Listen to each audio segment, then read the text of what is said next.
Bismillahirrahmanirrahim. Assalamualaikum warahmatullahi wabarakatuh. Alhamdulillahi wahdah, wassalatu wassalamu ala man la nabiyya ba'dah. Amma ba'd.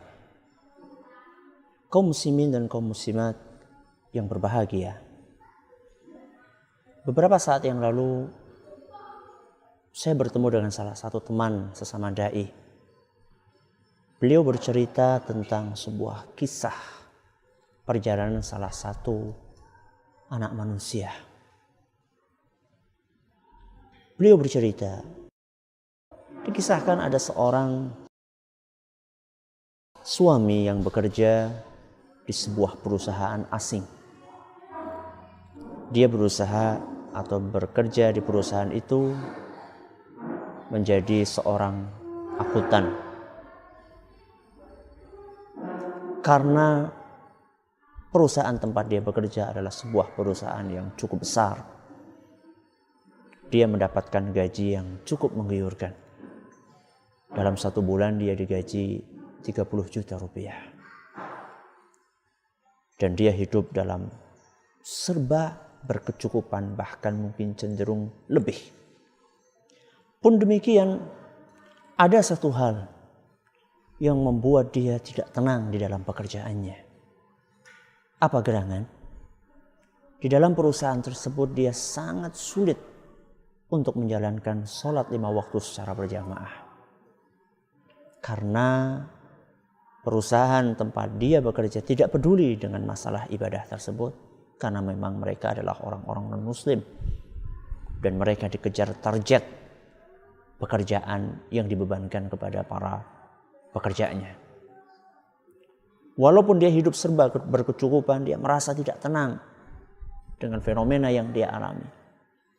Sampai datang suatu saat, dia mencurahkan isi hatinya kepada sang istri yang tercinta. Dia berkata kepada istrinya, "Dek, kita alhamdulillah hidup serba berkecukupan, bahkan cenderung berlebih. Tapi saya merasa ada sesuatu yang tidak nyaman dalam pekerjaan ini." "Apa mas?" kata istrinya. "Saya sulit sekali untuk melakukan sholat berjamaah di perusahaan tersebut. Bagaimana menurut adik kalau misalnya saya keluar saja dari pekerjaan ini?" Kira-kira apa jawaban sang istri? Kalau istri kebanyakan orang mungkin akan mengatakan, "Wah jangan mas, sayang, nanti kita akan makan apa?" Tapi ternyata istri tersebut adalah istri yang salehah insya Allah. Sehingga dia berkata, "Ya mas, saya dukung keputusan mas 100%. Sang suami sangat senang mendengar jawaban dari istrinya yang mendukung keputusan dia. Akhirnya dia keluar dari perusahaan itu, meninggalkan gaji yang begitu besar dan begitu menggiurkan. Akhirnya dia membuka hidup baru. Dia berusaha untuk berjualan keliling. Pakai motor. Jualan anu.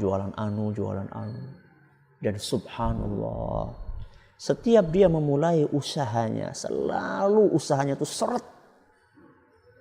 Hampir-hampir tidak ada pemasukan yang bisa diandalkan dari usaha tersebut.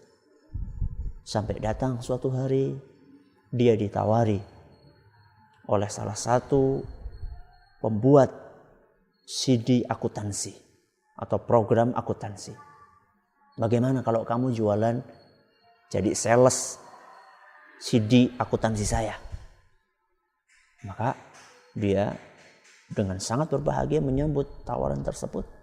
"Siap, saya akan jualan nyales." Menawarkan CD tersebut ke perusahaan-perusahaan atau PT-PT yang ada di kota Jakarta. Mulailah pekerjaan baru dia sebagai seorang sales. Hari berganti hari, minggu berganti minggu, lewatlah 1 bulan. Selama 1 bulan itu, tidak satu pun di antara CD yang dia tawarkan yang dibeli. Sehingga pemasukan dia bulan itu 0. Dia masih tetap bersabar, dia lanjutkan ke bulan yang kedua. Ternyata nasib dia di bulan yang kedua sama dengan nasib dia di bulan yang pertama. Tidak ada satupun di antara barang yang dia tawarkan dibeli oleh orang yang dia tawari. Menginjak bulan yang ketiga, alhamdulillah, ternyata nasibnya juga tidak jauh beda. Tidak ada satupun di antara CD yang dia jual. Selama 3 bulan berturut-turut, tidak 1 rupiah pun masuk ke kantongnya. Satu hal yang membuat dia kuat adalah walaupun dia pekerjaannya begitu berat. Beda ketika dulu bekerja di perusahaan asing. Dia berada di sebuah ruangan yang ber-AC, yang sejuk. Sekarang beda. Dia harus keliling-keliling pakai motor dia. Kulitnya yang dahulu putih sekarang jadi hitam.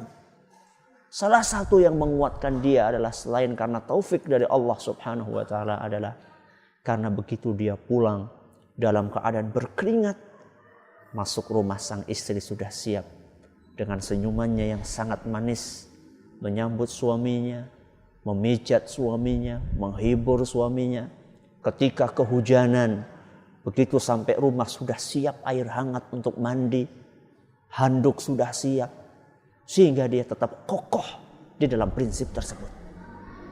Bulan pertama, kedua, ketiga, kosong. Hampir-hampir kalau boleh kita katakan 3 bulan itu nol, tidak ada pemasukan. Padahal kalau dia bekerja di perusahaan yang lama, dalam 3 bulan dia sudah menghasilkan 90 juta. Sampai tiba suatu hari ketika dia sedang sholat di sebuah masjid. Selesai sholat dia duduk merenung. Dia memikirkan nasibnya.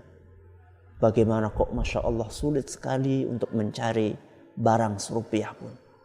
Ketika dia sedang merenung, tiba-tiba ada seorang bapak yang mendekati pemuda tersebut dan membuka obrolannya dengan bertanya, "Adik, kerja apa?" Ditanya dengan pertanyaan seperti itu, dia menjawab, "Oh, saya jualan CD program, Pak. Program akuntan." "Oh, gitu ya, Dek ya. Terus kalau kayak gitu adik bisa dong bikin laporan keuangan?" "Iya bisa, Pak. Bahkan itu memang pekerjaan saya ketika dulu saya masih bekerja di sebuah perusahaan asing." "Oh gitu ya, Masya Allah. Adik, saya ini lagi pusing. Saya punya perusahaan dan sampai saat ini saya belum punya pembukuan yang bagus. Sebentar lagi saya harus menyetorkan pajak. Dan sampai saat ini perusahaan saya belum ada pembukuannya, pemasukan, pengeluaran dan seterusnya, laporan aktiva, pasiva dan tetek bengeknya. Adik bisa nggak bikin laporan tersebut?" "Insya Allah bisa, Pak. Saya bisa insya Allah. Kalau kamu bisa membuat laporan ini, maka kamu akan saya beri 100 juta rupiah." Subhanallah. Dia kaget. Sekaligus terharu. Rizki dia selama 3 bulan dikumpulkan oleh Allah Subhanahu wa ta'ala dalam 1 menit. Bahkan masih ditambah bonus 10 juta menjadi 100 juta. Akhirnya betul. Akhirnya betul dia menjalankan tugas yang dibebankan kepada dia tersebut. Dia buat laporan dan si bos itu puas dengan hasil laporannya. Setelah itu pesanan untuk membuat pembukuan keuangan perusahaan-perusahaan besar mengalir deras kepada orang itu. Bahkan sekarang dia sudah membuka akuntan bebas, punya 10 karyawan. Kalau dulu dia jadi karyawan, sekarang dia mempunyai 10 karyawan. Bahkan beberapa saat yang lalu dia bercerita, "Alhamdulillah, baru saja saya mendapatkan tender untuk membuat laporan sekian M." Kaum muslimin dan kaum muslimat yang kami hormati, kisah nyata ini meninggalkan sebuah pelajaran yang sangat berharga kepada kita, bahwa tawakal kepada Allah Subhanahu wa ta'ala dan meniti jalan yang sudah digariskan oleh Allah Tabaraka wa ta'ala tidak akan pernah merugikan seorang hamba. Maka di dalam Al-Quran Allah subhanahu wa ta'ala berfirman, "Wa may yatawakkal 'ala Allahi fahuwa hasbuh." Barang siapa yang bertawakal kepada Allah, maka Allah akan mencukupkan segala kebutuhannya. Di dalam ayat lain Allah subhanahu wa ta'ala berfirman, "Wa may yattaqillaha yaj'al lahu makhraja." Barang siapa yang bertakwa kepada Allah, maka Allah akan berikan kepadanya jalan keluar. Wa yarzuqhu min haitsu la yahtasib. Dan dia akan diberi rizki dari jalan yang tidak dia sangka-sangka. Sering ada orang curhat datang ke rumah saya.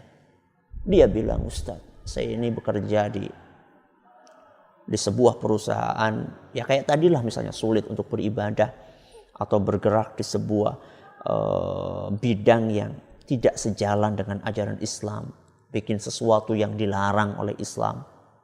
Ataukah saya bekerja di suatu instansi yang di situ ada ribanya.